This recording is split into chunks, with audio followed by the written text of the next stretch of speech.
আসসালামু আলাইকুম, আমি Taj. Welcome to Digitech brain. আমরা গত কয়েকটি ভিডিওতে জিইও জেনারেটিভ ইঞ্জিন অপটিমাইজেশন সম্পর্কে আলোচনা করেছি। আমরা এসইও অনেকভাবে করেছি, অনেকবার করেছি, বাট জিইও যেহেতু নতুন টার্ম 2025-এ এসে টার্মটা আমাদের কাছে অনেক বেশি পরিচিত হচ্ছে এবং এআই এর কারণে এটাকে কোনোভাবেই অবহেলা করার সুযোগ নাই। তো আমরা জিইও এটা কিভাবে করব, আজ সেই বিষয় নিয়ে আমি আলোচনা করব। আমরা 7টি বিষয়ের উপরে নজর রাখবো এবং সেভাবে অপটিমাইজ করব। এক কথায় আমরা 7টি প্রসেসের মাধ্যমে জিইওকে জেনারেটিভ ইঞ্জিনকে অপটিমাইজ করব। তো সেই 7টি প্রসেস কি কি? 7টি প্রসেস আমরা যদি বলি, প্রথমটা হলো ক্লিয়ার অ্যান্ড কনসাইজ ল্যাঙ্গুয়েজ, অর্থাৎ স্পষ্ট এবং সংক্ষিপ্ত ভাষা হতে হবে জিও অপটিমাইজ করার জন্য। ওয়েল স্ট্রাকচার্ড কন্টেন্ট হতে হবে, সুসংগঠিত কন্টেন্ট স্ট্রাকচার হতে হবে। অ্যাকিউরেট অ্যান্ড রিলায়েবল ইনফরমেশান থাকতে হবে, এখানে সঠিক এবং নির্ভরযোগ্য তথ্য আমাদের প্রদান করতে হবে। স্ট্রাকচার ডেটা বা স্কিমা মার্কআপ, এখানে কাঠামোগত ডেটা আমাদের প্রদান করতে হবে। কোশ্চেন অ্যান্সার ফরম্যাট দিতে হবে। 6 নম্বর হচ্ছে ট্রান্সপারেন্ট অ্যান্ড রিলায়েবল সোর্সেস আমাদের অ্যাড করতে হবে, স্বচ্ছ এবং নির্ভরযোগ্য সোর্স আমাদের অ্যাড করতে হবে কন্টেন্টের মধ্যে। এবং 7 হচ্ছে correct tags and meta data, that means সঠিক ট্যাগ এবং মেটা ডেটা আমাদের ইউজ করতে হবে। তো চলুন এগুলো আমরা খুব সংক্ষেপে বলি, ভিডিওটা যেন লম্বা না হয়। প্রথমে আমরা আলোচনা করব ক্লিয়ার অ্যান্ড কনসাইজ ল্যাঙ্গুয়েজ। আমরা যখন কন্টেন্টটা লিখব তখন আমাদের কন্টেন্টের ভাষাটা অত্যন্ত সাবলীল, স্পষ্ট এবং সরল হতে হবে। কোনো ধরনের কমপ্লিকেটেড ভাষা এখানে ইউজ করা হবে না, কারণ এআই কমপ্লিকেটেড ভাষা বুঝতে, এআইয়ের জন্য কমপ্লিকেটেড ভাষা বুঝতে একটু কষ্ট হয় এবং সেটা ইজিলি পিক করে না।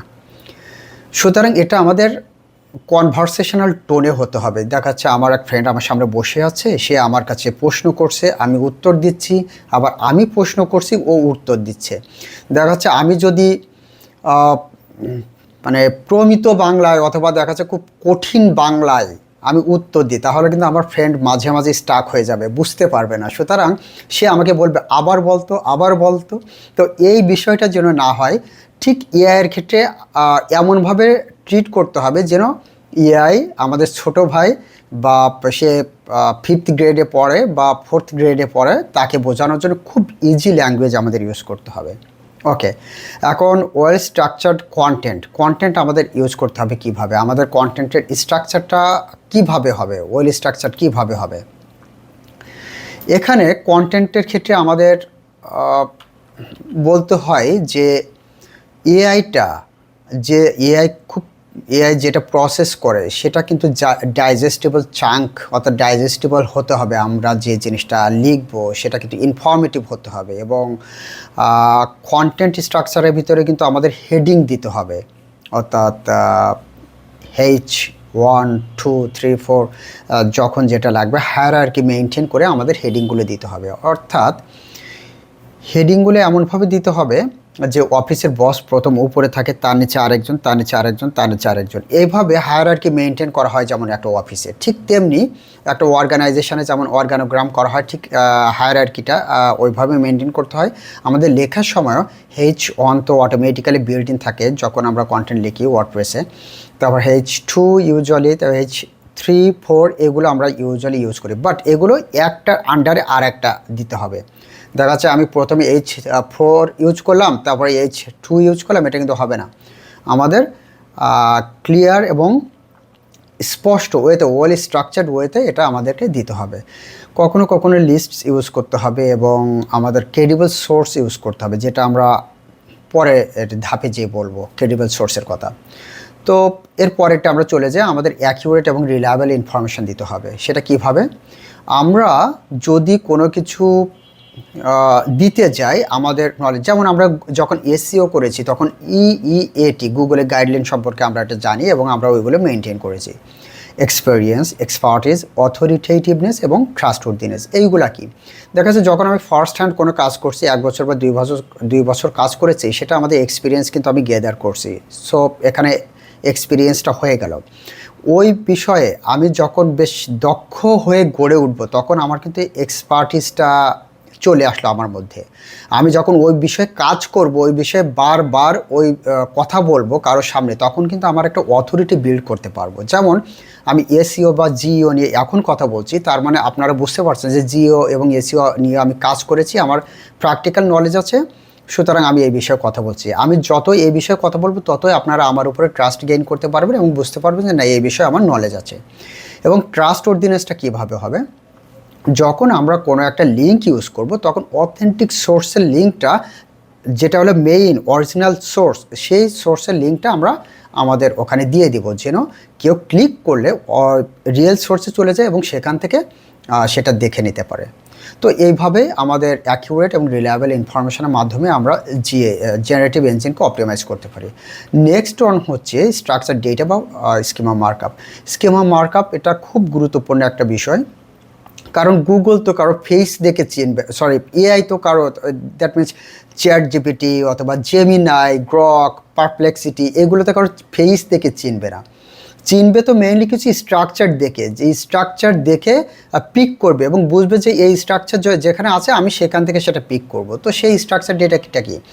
আমরা যখন কোনো হোম পেজ বা প্রোডাক্ট পেজ বা যে কোনো ধরনের পেজে আমরা যদি মনে হয় এটা আমাদের এআই সামনে, এআই আমাদের এটা পিক করবে, তাহলে আমাদের মার্কআপ ল্যাঙ্গুয়েজটা অথবা স্কিমা মার্কআপটা ইউজ করা দরকার, যেন ইজিলি এআই মডেলগুলো ওটা স্পট করতে পারে যে এখানে এআই মার্কআপ করা আছে, স্কিমা মার্কআপ করা হয়েছে এবং এটা ইজিলি সে পিক করবে। যখন কোনো ইউজার এআই মডেলকে কোশ্চেন করবে, তখন স্কিমা মার্কআপ করা থাকলে ওই অংশটুকু যদি সব কিছু মিলে, সোর্স এবং ট্রাস্টওয়ার্দিনেস সব কিছু মিলিয়ে যদি ঠিক মনে হয় এআইয়ের কাছে, তাহলে ওই অংশটুকু তুলে এআই মডেলের কাছে অ্যান্সার হিসেবে, অর্থাৎ ইউজারের সামনে অ্যান্সার হিসেবে ধরবে। সুতরাং আমাদের এটা, এই মার্কআপটা কিন্তু আমাদের একটা কন্টেন্ট ব্রিজ হিসেবে কাজ করে, অর্থাৎ আপনার এটা এআই মানে কন্টেন্ট এবং এআই সার্চ ইঞ্জিনের মধ্যে একটা ব্রিজ লিঙ্ক হিসাবে কাজ করে যদি আমরা স্ট্রাকচার ডেটা বা স্কিমা মার্কআপটা ইউজ করি।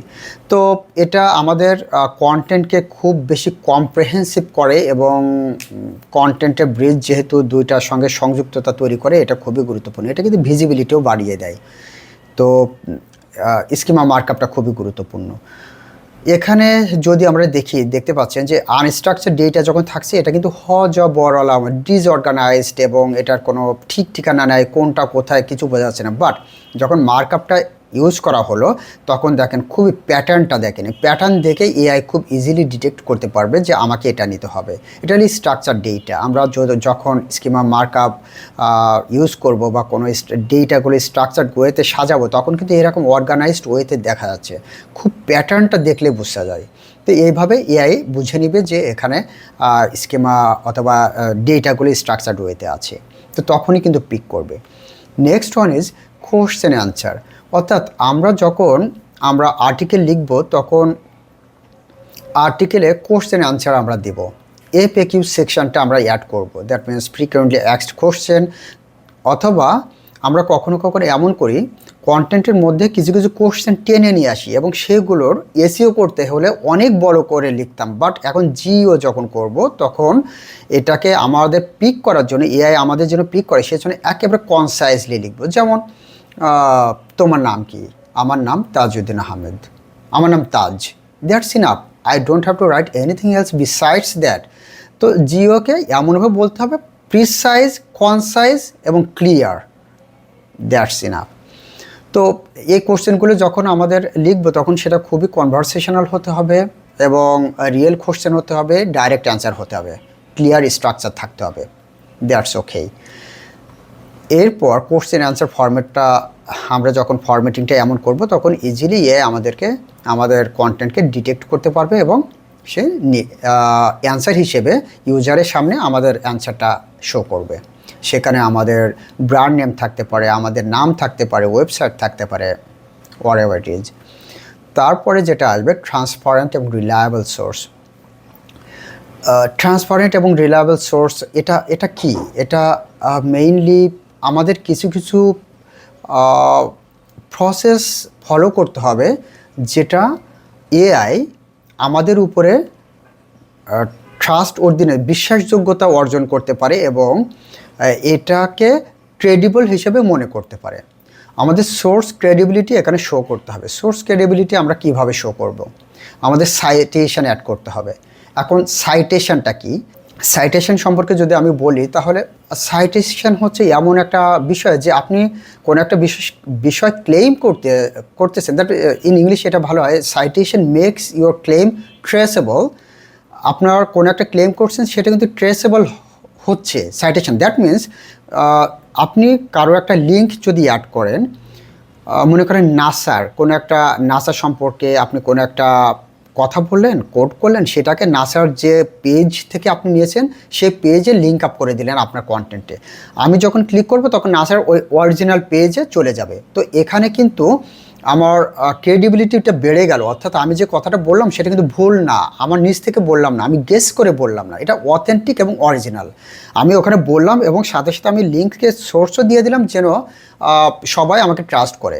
হিউম্যান তো ট্রাস্ট করবে, পাশাপাশি যেন এআইগুলো ট্রাস্ট করে এবং আমার ওই অংশটুকু নিয়ে যারা ওই রকম ধরনের কোশ্চেন করছে সেখানে আমার অংশটুকু তাদের কাছে শো করায়।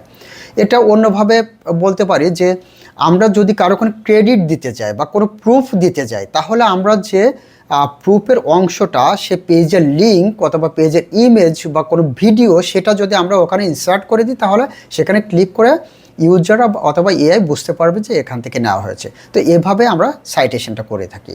আচ্ছা, সাইটেশন এখানে যদি আরেকটা কথা বলে থাকি, যে আপনারা হয়তো ম্যাক্সিমাম সময় দেখে থাকবেন যে according to the ministry of health অথবা according to doctor Mohammad Yunus, উনি যেটা বলেছেন সেই অংশটুকু যখন আমরা কোড করে লিখবো এবং তাকে ওই লিঙ্কের মাধ্যমে সংযুক্ত করে দেব, তখনই কিন্তু জিনিসটা অনেক বেশি ক্রেডিবল হবে। তো এইভাবে অ্যাকর্ডিং টু যখন হবে, অ্যাকর্ডিং টু দিয়ে যখন কোনো কিছু হবে, সেটা কিন্তু তখন অনেকটা কোটেশন বা সাইটেশনের মাধ্যমে পড়ে যায়। আচ্ছা, ঠিক আছে। তো সাইটেশনের পাশাপাশি আমাদের ট্রান্সপারেন্সিটাও শো করতে হবে। ট্রান্সপারেন্সি তো আমি বললাম, অথরিটিটা দেখাতে হবে, যে আমাদের ক্রেডিবিলিটি যখন আমরা শো করব তখন আমাদের অথরিটিটা অটোমেটিক্যালি এআই এবং হিউম্যানের কাছে বেড়ে যাবে। এইটার পাশাপাশি, দ্যাট মিনস অথরিটির পাশাপাশি বা সাইটেশনের পাশাপাশি আরেকটা গুরুত্বপূর্ণ মাল্টি মডেল কন্টেন্ট আমাদের ইউজ করতে হবে। মাল্টি মডেল কন্টেন্টটা কি? মাল্টি মডেলটা হচ্ছে যখন আমরা কোনো একটা কন্টেন্ট লিখছি, কন্টেন্টটার মধ্যে শুধু টেক্সট তো ইউজ করছি, এটার পাশাপাশি যখন আমরা ইমেজ ইউজ করব, অডিও ইউজ করতে পারি, ভিডিও ইউজ করতে পারি, এমন কোনো সোর্স যখন বিভিন্ন মডেল যখন আমরা ইউজ করবো বিসাইডস টেক্সট, অর্থাৎ এটা মাল্টি মডেল হয়ে গেল, তখনই এটা মাল্টি মডেল হয়ে যাবে এবং এখানে ক্রেডিবিলিটি এবং ট্রাস্ট ওয়ার্থিনেস অনেক বেশি বেড়ে যাবে। এআই এবং হিউম্যান উভয় কিন্তু এই অংশটাকে বা ওই আর্টিকেলটাকে অনেক বেশি প্রায়োরিটি দেবে। তখন যেমনটা এসইও করে সার্চ ইঞ্জিনে এটা দেখাবে, ঠিক তেমনি আমরা জেনারেটিভ ইঞ্জিনসগুলো অপটিমাইজ করলে বা মাল্টি মডেল যদি কন্টেন্ট লিখি, তাহলে কিন্তু এআই আমাদের ওটা সোর্স হিসেবে ইউজারের কাছে শো করবে। তো এগুলো আমরা কোথা থেকে নিতে পারি? এগুলো আমাদের একাডেমিক সোর্স, যেমন রিসার্চ পেপার থেকে নিতে পারি, জার্নালস থেকে নিতে পারি, বিভিন্ন স্টাডিজ থেকে নিতে পারি, অথবা ইন্ডাস্ট্রি লিডার্সের কাছ থেকে নিতে পারি। সেটা কিভাবে? এক্সপার্ট অপিনিয়ন্স নিতে পারি, অর্থাৎ যে বিষয়ে যে এক্সপার্ট তার কাছ থেকে ডাইরেক্ট অপিনিয়নটা নিতে পারি, কোম্পানির ডেটা নিতে পারি, অথবা কেস স্টাডিজ আমরা এখান থেকে পিক করতে পারি। তো সেগুলো সবই কিন্তু ক্রেডিবল সোর্স হতে পারে, ক্রেডিবল একটা ওয়ে হতে পারে এবং এই সোর্স ক্রেডিবিলিটির কারণে এআই আমাদেরকে পিক করবে। এরপরে লাস্ট দ্য সেভেন্থ অন, এটা হলো কারেক্ট ডেটা এবং মেটা ডেটা আমাদের ইউজ করতে হবে। এখন মেটা ডেটাটা কি? অনেকেই হয়তো আমরা জানি, যারা এক্সপার্ট বা যারা ভালো জানি তারা আমরা অলরেডি জানি মেটা ডেটা কী, কিন্তু মেটা ডেটার পাশাপাশি আমি এখানে একটু বলতে চাই, meta data is basically data about data, অর্থাৎ আমরা ডেটা সম্পর্কে ডেটা দিচ্ছি। যেমন আপনি একটা মনে করেন একটা জারের ভিতরে জ্যাম আছে, তো আপনি জানেন না ওই জ্যামটা খেতে কেমন বা টেস্টটা কেমন, বাট ওই জারের উপরে লেখা আছে এটা জারটা কত কেজি ওজন, জ্যামটা কতদিন নাগাদ এক্সপায়ারি ডেট আছে, বা এটা কে তৈরি করেছে, কোথা থেকে তৈরি করা হয়েছে, কি কি ইনগ্রেডিয়েন্ট দেওয়া আছে, সব কিছু, but they are all called meta data. সুতরাং যার সম্পর্কে আপনি যা কিছু জানতে চান সব কিছু মেটা ডেটা। আচ্ছা, এখানে আমরা আর 2-3টা উদাহরণ দিই, তাহলে আপনি ইজিলি বুঝতে পারবেন। যদি একটা ছবি সম্পর্কে আমরা বলি, okay this is just a picture আর অ্যান ইমেজ, আমরা এখানে মেটা ডেটা কী হতে পারে? যে ক্যামেরা দিয়ে আমরা ছবি তুলছি, কখন তুলছি, টাইমটা হতে পারে, তারপরে এটা ক্যামেরা টাইপ হতে পারে, তারপরে লোকেশন হতে পারে, ক্যামেরার যে ফাইল সাইজ সেটাও কিন্তু আমাদের মেটা ডেটার অংশ হতে পারে। আচ্ছা, এটা যদি আমরা একটা ডকুমেন্টের ক্ষেত্রে বলি, তাহলে এটা কি হতে পারে? ডকুমেন্টটা কত অর্ডার হয়েছে, এটা কি ফরম্যাটে হয়েছে, ডকুমেন্টটা অথর কে, এটা ক্রিয়েশন ডেট কবে, এইগুলো কিন্তু সব ডকুমেন্টের মেটা ডেটা। সুতরাং আচ্ছা ঠিক আছে, আবার যদি আমরা বলতে চাই একটা ওয়েব পেজের ক্ষেত্রে এটা কি হতে পারে? ঠিক মেটা ডেটা আমরা এটা বলতে পারি যে ডেসক্রিপশন হতে পারে, কিওয়ার্ডস হতে পারে, টাইটেল হতে পারে, পাবলিশিং ডেট হতে পারে, এই সবগুলো কিন্তু ওয়েব পেজের একটা মেটা ডেটা হিসেবে আমরা কাউন্ট করব। তো এইগুলো খুবই গুরুত্বপূর্ণ। মেটা ডেটার পাশাপাশি আমাদের যে জিনিসগুলো অ্যাকিউরেট রিফ্লেকশন থাকতে হবে এবং টাইটেল ট্যাগ ইউজ করতে হবে। আমাদের টাইটেল ট্যাগগুলো এআই খুব ভালোভাবে পিক করে এবং টাইটেল ট্যাগ সম্পর্কে তো আগেই আমরা বলেছি, এখানে আর বলার কোনো কিছু নাই।